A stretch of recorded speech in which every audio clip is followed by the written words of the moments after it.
With largest population in Africa and the wealth of natural resources to it named, Nigeria is recognized as one of the world's major investment destinations and fastest growing economies in the world.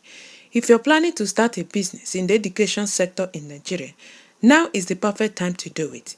Setting up a good school in Nigeria is a major project but well worth considering. I had the wonderful experience of starting a school years ago. It was truly one of the most rewarding experiences of my career. Hello, welcome to my channel. In this video, I'll be sharing with you 11 essential steps you need to take to set up your private school business in Nigeria. Keep watching.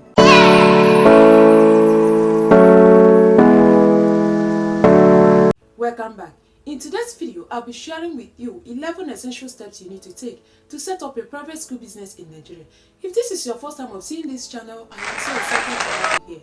My name is Ursula Ijoma. I'm a school business owner. I've been in school business for 10 years and it has been a fulfilling vocation for me. So if you're looking for an inspiration on how you can start and manage your school effectively, you are at the right place. If you've not subscribed, make sure you subscribe and turn on notifications so you don't miss any of my regular uploads. Setting up a school business in Nigeria is a complex and challenging process, but well worth considering. So if you're teetering on the fence about whether or not to proceed, just go ahead and start. You will be glad you did. If you're ready, let's jump right in. The first step is passion. If your goal is to set up a successful school in Nigeria, you will need to be passionate about what you want to do and why you want to do it. Passion is an overwhelming drive to reach your goals. Regardless of your circumstances, there will be many hurdles along the way, but being passionate gives you the momentum to keep going, despite the difficulties that your school business will inevitably come across. When I was starting my school 10 years ago, I had many opportunities to throw up my arms and simply give up, but passion caused me to keep going. I could not think about anything but making my school business a success.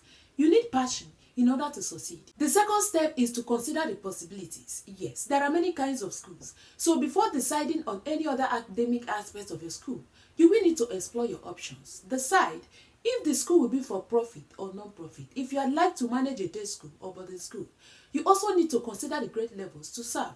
Some schools start with lower grades, while some start with all the grades. I started my school with lower grades, and after 3 years, I added upper grades. So it's simply up to you to decide how you want to start your school. But remember, you have to find funding for all the grades you choose to set up. The third step is to choose the right location for your school. The location of your school has everything to do with success. Having an amazing school in the wrong location will result in school failure. So making an informed decision as to where you choose to set up your school business is very important. The first step is to carve out your niche.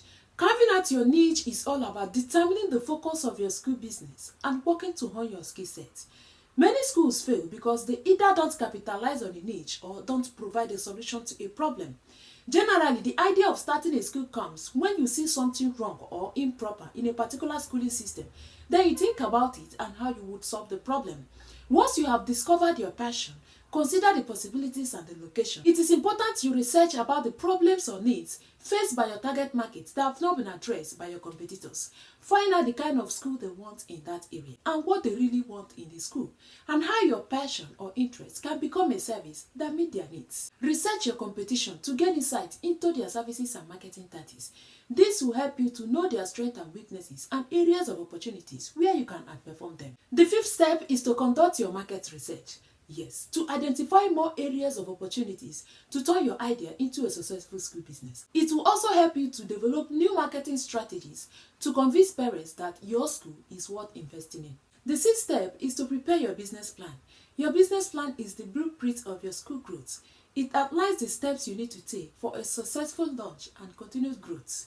The process of preparing business plan requires thoughtful analysis of your goals, whether they are achievable and how you can achieve them. The seventh step is to create your school budget. Operating without budget often results in financial loss, so you will need to create your school budget. This will help you to track when and how you earn or spend money in your school. Budget provides structure to your spending, limiting risk and potential threats to your school. The eighth step is to develop facilities. The acquisition and development of facilities is a significant undertaking, so you will need to begin the search for facility or planning for renovation or construction early, because the leasing, renovation and construction processes tend to take longer than anticipated. The ninth step is to hire first-rate teachers. First, you will need to conduct search to find a strong school leader. That is, if your school leader is not among the founder group, you will need to conduct search to find a strong school leader. Attract and retain first-rate teachers who are passionate about education. Your teachers are the most important factor in the quality of your school's education, and the quality of your school's education determine your school success. The 10th step is to register your school. First, you will need to register your school name with the Corporate Affairs Commission. After a successful registration of your school with the Corporate Affairs Commission, you will need to proceed to the Ministry of Education in the state where your school is located to obtain your approval. Registering your school is very important to avoid legal issues. 11th step is to promote your school. Open your door and begin to enroll students. Yes, you will need to advertise your school through church, community, local newspapers, magazine, even online. Make your opening day special and fun. Invite a lot of people if possible, because it's another way of drumming up interest within the community. I hope these tips were helpful. If they were, don't forget to smash the like button, share with your friends, and subscribe to my channel so you don't miss any of my regular uploads. Thank you for watching.